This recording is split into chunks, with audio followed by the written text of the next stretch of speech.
Well, welcome, ladies and gentlemen, to this edition of the 700 Club.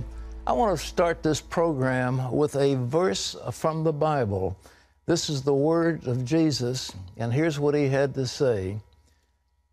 He knew their thoughts, and he said, quote, "Every kingdom divided against itself will be laid waste, and the house will fall against house." Every kingdom divided against itself will be laid waste. Now, ladies and gentlemen, we have a situation in the United States of America. This is the greatest nation on earth. We have more power, we have more might, but we have a gridlock in Washington. We had a health care bill that was imposed upon us. Not one single Republican voted for it. It was 100% put in by Democrats, and it has proved to be an absolute disaster. They call it Obamacare. So now they're trying to repeal it, and now not one single Democrat will vote to repeal, and it looks like we've got a gridlock in Washington where all the Democrats want to do is defeat the president, and we have all these scandals and all these committees and all these investigations and all this looking in horror and all these people like Tim Kaine saying it's treason, etc. We've got all this going on, and our country is languishing. We're not moving as we should. And it was so interesting. Jamie Dimon made a comment the other day that we mentioned, just saying we just can't get our act together. Why? Because a kingdom divided against itself can't stand. And these people are so filled with partisanship. There used to be a time people came to Washington, they were Democrats, they were Republicans, and they got together for the good of America. Now they get together for the good of their own party and for their own electoral prospects, and they don't care about America. And it's destroying this country. And the Bible says very clearly that a kingdom divided against itself cannot stand. We cannot stand. This nation cannot endure if one faction wants to destroy it and the other faction wants to build it, and neither one can get together. So the big news today, of course, is that Mitch McConnell of the Senate said we haven't got enough votes to put in a new health care bill, so all we want to do is repeal the other one. Now, there's a bit of good news I want to give you about Regent University. For the first time in history, a university in America is purchasing a military-grade, state-qualified cyber range. And Regent University, as far as I know, will be the only university in the United States to have exclusive use of a cyber range, which is being supplied by Cyberbit, which is a division of Elbit of Israel. This is going to be a fantastic device to train people, and it will be like a simulator on an airplane. We'll be able to simulate attacks of various magnitude against the facilities of America, and to train our students and to train officials of other businesses as to how to respond to a cyber attack. It's a cyber range. We'll tell you more about it, but it is a major, major breakthrough. And I'm pleased to report that a few weeks ago, I signed a contract to purchase it, and it's being installed right now. And we'll have a big ribbon cutting in another couple of months when that thing is up and operational. So it's a major breakthrough. Regent University on the cutting edge of all that technology. Technology. Yeah, wonderful. Who would have thought it?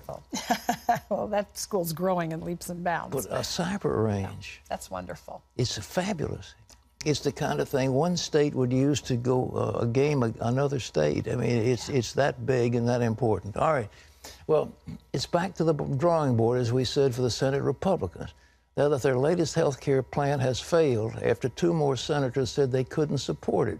But President Trump is promising that we will return. And Senate Majority Leader Mitch McConnell, as Pat said earlier, says Republicans will now try to repeal Obamacare and replace it later.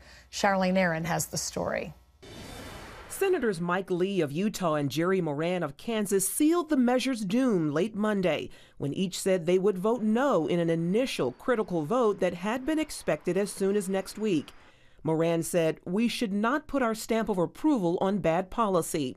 The bill needed the support of at least 50 of the Senate's 52 Republicans, but with a total of 4 Republican senators now declaring their no votes, the bill appears to be dead on arrival. On Sunday's Meet the Press, GOP Senator John Cornyn said that if the current bill didn't work, Republicans would have to try a different measure. If we're not successful now, I assume we'll keep trying, but at some point, if Democrats won't participate in the process, then we're going to have to come up with a different plan. For now, it appears that different plan will be trying to simply get rid of Obamacare now and working on a replacement that would come later. Majority Leader Mitch McConnell said in a statement late Monday, in the coming days, the Senate will vote to take up a repeal of Obamacare with a 2-year delay to provide for a stable transition period to a patient-centered healthcare system that gives Americans access to quality, affordable healthcare. In a late-night tweet, President Trump echoed that sentiment, again calling on Republicans to just repeal failing Obamacare now and work on a new health care plan that will start from a clean slate. Dems will join in. But a straight repeal of Obamacare could also have a tough time passing the Senate and would also have to get through the House before it went to President Trump. The failure also affects the president's tax cut plans to strengthen the economy because the White House and Republicans had hoped to use the savings from repealing Obamacare to help get tax cuts for businesses and individuals through Congress. Charlene Aaron, CBN News.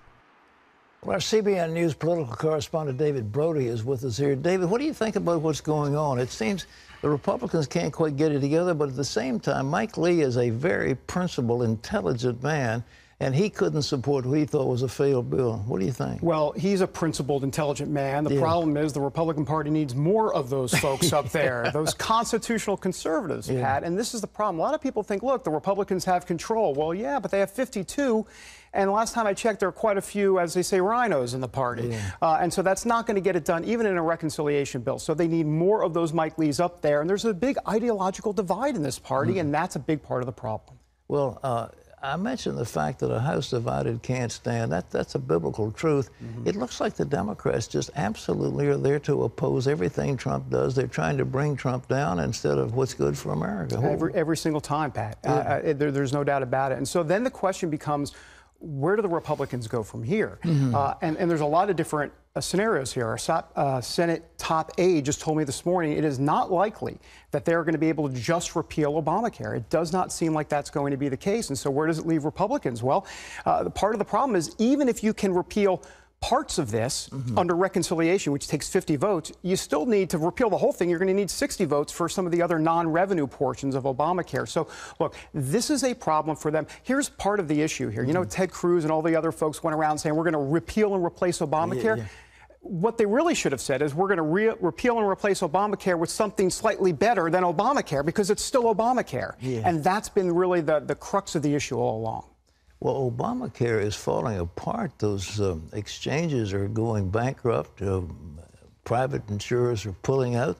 Who's going to insure people after a while? Well, this is the problem. The free market system right now is very hard to exist under the current climate. And what we're finding out is that it's much easier to cobble together 50 votes to give someone an entitlement than 50 votes to take it away. And I think that's the big part of the problem. Well, you've got a new show now. You used to call it the Brody File. Now, what's the name of what you're going to do? It's not as narcissistically titled now, Pat. Well, that was a good name. We liked it. All right. Well, I liked it too, actually. No, it's called Faith Nation. And it's going to be on Facebook Live, CBN News, every Wednesday. Look, there's the crew. Amber C. Strong and Jenna Browder is going to be my co-host. Ben Kennedy there. Juan Garcia looking very slick in the social media department. Look, this is hip. This is going to take me back 10 years. I might lose 10 years of my life this way, in a good way, because we're going to be on Facebook Live, and we are going to be interacting with the audience. This is a chance for, we hear a lot about the mainstream media and all the talking heads and all the clutter. This is a chance to break through the clutter, get big-name guests on the show, and we're really excited about it. This is going to be on Facebook, which is huge. Is that it? Huge. And tens of millions of people get their news from Facebook. And so this is a chance for some of those deplorables that we've heard about to kind of have their voices heard. And once again, we've got great, tremendous access at the White House, as you know, Pat. Oh, yeah. And we're going to be playing that card. As a matter of fact, our first guest tomorrow on Wednesday will be Sean Spicer from the White House. So we'll have that, and we've got Ivanka Trump is coming up. We've got so many people. I could be here all morning. It's fantastic. Hey, by the way, when I was up there, it was just like Old Home Week. They were so gracious to me. I was so delighted. Well, it's a whole different ballgame now up there in D.C. because evangelicals obviously are pleased. It's interesting. There's a parallel universe going on here. It's the above-the-fold New York Times and Washington Post crowd that wants to talk about Russia all day long. And then this parallel universe of evangelicals who think, hey, he's been pretty good for us so far, and the access that evangelicals have had, not just here at CBN, but also in the pro-life community and so many other places. Look, Mike Pence is there. It is a new day in D.C., and that's what Faith Nation is going to be all about. You know, I proposed something yesterday. I was talking to Bill Gertz. I think some of this Russian thing may have been a setup that they were trying to, it was an entrapment of young Trump to try to slow down the process of government. I mean, somebody in Russia figured Trump was going to win, so how do we put sand in the gears to keep the country from functioning properly? Do you think there's any credence to that or not? Well, I think from a macro standpoint, in terms of blood in the water, I think there is. And what I mean by blood in the water is that, look, Donald Trump, an outsider. Donald Trump Jr., an outsider. These folks, look, they're very suave and sophisticated in the business world. But when it comes to this other situation, as it relates to maybe being taken advantage of by serious players in that other realm, you know, they were a little bit out of their league at the beginning. And so now they're trying to pick it up. And I think people can smell blood in the water at that point and see if there's potential setup down the road. But we can't have this atavism where one party is trying to destroy the other one. I mean, somebody on the Democratic Party particularly has got to be working for the good of America. Well, you know, it's interesting, Pat. You know, if the Republicans can actually repeal at least part of Obamacare. Remember, it's a repeal with a 2-year delay. Right. And so the key would then be, well, at that point you have incentive to come to the table. You've got 2 years or this thing's going away, and then what? So you better come up with a solution, and that would get Democrats to the table. And as it relates to tax reform, of course, we need to then talk about, because they're going to move to tax reform after this. There is an incentive on Capitol Hill right now to get tax reform done for sure, because Republicans don't want to go 0 for 2. Sure. That's the last thing you want to do, kind of like in baseball. You lose the first game at home, you don't want to lose the second game at home either. That's right. All right, when do you start this new Faith Nation, or has it already started? Well, tomorrow, 12:30 p.m. Eastern Time, all across the country. And it is going to be a really exciting time to really engage with the audience. It's going to be very different, and different in a good way, because we're going to be not talking about those same mainstream media talking points. Marvelous. It's going to be very different. And the trumpets will sound, and comes forth a new program, Faith Nation, on CBN News. CBN News, and also on Facebook. Yeah, it'll be streamed live. Streamed live. Interaction. Oh, interaction. Fantastic. This is millennial, Pat. I love it. Okay, Dave, thanks so much. Thank you, Appreciate what you're doing. Always. God bless you. Our champion reporter in Washington, D.C. Well, while health care has been the headline story, Vice President Mike Pence once again made it clear that the Trump administration is a strong supporter of Israel when he spoke at the Christians United for Israel Summit in Washington last night. Security correspondent Eric Rosales brings us that story. President Donald Trump and I will stand with Israel always. Of that you may be assured. Vice President Mike Pence promised a crowd of more than 5,000 at the Christians United for Israel Summit that the U.S. Embassy in Israel will be moved from Tel Aviv to Jerusalem. It is not a question of if, it is only when. That's welcome news to founder Pastor John Hagee and a CUFI membership of more than 3.5 million. Hagee brought the crowd to its feet when he boldly said Israel is not an occupied territory. The Palestinians have no claim to Jerusalem. It belongs to the Jewish people. Many of those in attendance say it's not just about being politically correct, it's about being right with God and defending Israel. Many say that this summit allows them to be educated, to be able to go back home and defend Israel. Everybody's on the same page. Everybody's working toward the unity, and the scripture tells us to pray for the peace of Jerusalem. CBN's own Emily Jones highlighted the anti-Semitism taking place against Jews on college campuses. What is so disgusting is what was once reviled as blatant anti-Semitism is now called the new social justice movement, except this time there are no safe spaces for Jews. The vice president ended his speech by quoting Jeremiah 29:11 and then told the crowd that the best days of Israel are yet to come. Eric Rosales, CBN News, Washington. Thanks, Eric. Well, ladies and gentlemen, we, as you know, stand with Israel. And from what I gather, Pence said it isn't a question about if we're going to do it. It's just a question of how soon and when we'll move the embassy. We should have done it. The Congress passed that a long time ago. The State Department resisted it, and now it's got to be done. And Trump has promised to do it, and the vice president said he's going to do it.